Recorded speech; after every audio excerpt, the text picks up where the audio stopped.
This is the story of how a Twilight Zone 1961 black and white television episode just about became reality in year 2008.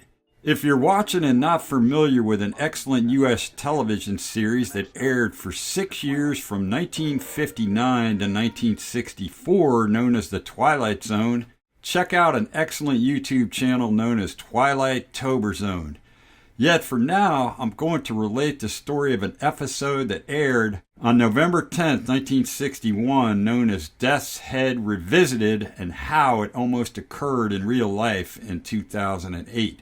Death's Head Revisited was episode number 74, written by Rod Serling and directed by Don Medford.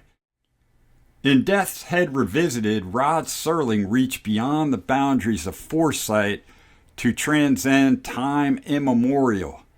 This episode was a masterpiece and among the favorites of episodes of fans of the show. I was a soldier, Becker. No, Captain, you were a sadist. I was age 17 in year 1980 when I first saw the episode Death's Head Revisited late night TV reruns. The episode depicts Captain Lutze as he returns for a visit after a 17-year absence to the Nazi concentration camp where he had worked as an evil torturer and captain. At the ending of the Twilight Zone episode, Captain Lutze is sentenced to a remaining life of insanity by the former Jewish inmates that he had tortured. In January through March 2002, at age 38, and I took upon a bicycle trip across the countries of Thailand, Cambodia, and Vietnam, stopping in Phnom Penh and visiting the notorious S-21 torture chamber prison from the days of the Khmer Rouge Year Zero, 1975 to 1979. While visiting S-21, on that day, I thought about that Twilight Zone episode that I had seen at age 17 in year 1980 known as Death's Head Revisited. And I was hoping that if the commandante of this S-21 torture chamber had ever returned to this place, that he would become insane and roll around in the dirt in utter terror. What I did not know that day that I had visited S-21 in January of 2002 was that an Irishman named Nick Dunlop had walked around for years in Cambodia with a photograph in his back pocket of the only known surviving photograph of the lost executioner. In northwestern Cambodia, an elderly gentleman approached Dunlop, introducing himself as Hang Ping and showing interest in Dunlop's Nikon camera. Dunlop was amazed that Hang Ping spoke English, and Dunlop realized this possibly was the man he'd been searching for, the lost executioner. This monster that oversaw the operations at S-21 prison near Phnom Penh was known by the moniker Doik, his real name Kangkek Eve or Kangkek Lu. Dunlop visited with Hang Ping a few times. He later enlisted the aid of U.S. journalist Nate Thayer. Thayer was a hard-partying but hard-working Yankee who had lived in Cambodia for quite a while and learned Khmer, the Cambodian language. He was instrumental in interviewing Pol Pot before his final demise. Nick Dunlop enlisted the aid of Nate Thayer and questioned Hang Ping about his role in Santibal, the security forces of the Khmer Rouge. Hang Ping finally cracked and admitted that he was the infamous Doik. Shortly thereafter, Doik was arrested by Cambodian security forces. So on January 28, 2002, when I was at the S-21 museum, I had no idea that the then Commandante Doik was arrested and sort of in limbo.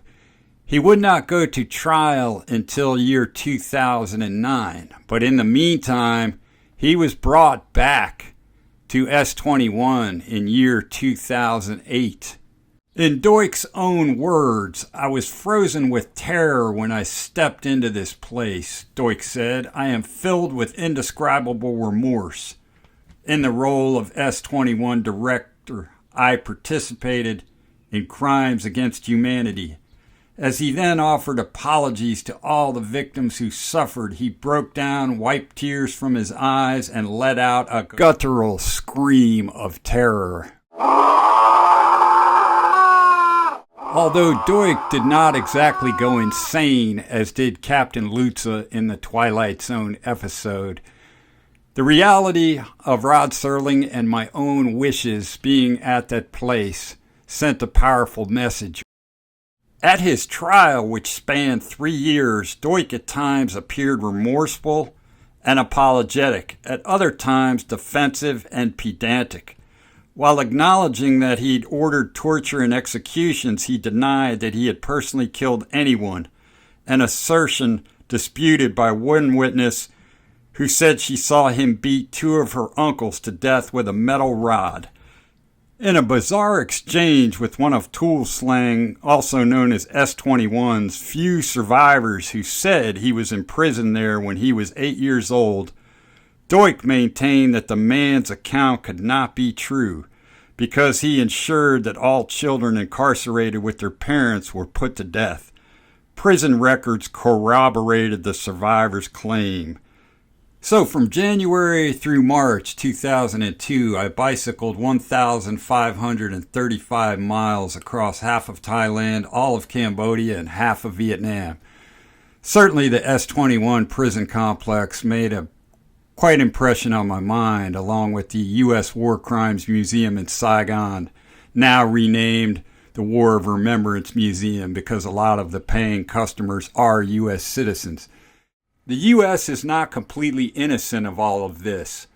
They began an aerial bombing campaign over Laos in year 1959 and continuing the bombing of countries Vietnam and Cambodia, therefore driving many young Cambodians to flock to the ranks of the Khmer Rouge. In wrapping up, I highly recommend the book, The Lost Executioner by Nick Dunlop. Thanks for watching this YouTube video. I'm going to wrap it up and leave it with Rod Serling's poignant epilogue. All the Dachau's must remain standing. The Dachau's, the Belsens, the Buchenwalds, the Auschwitzes. All of them.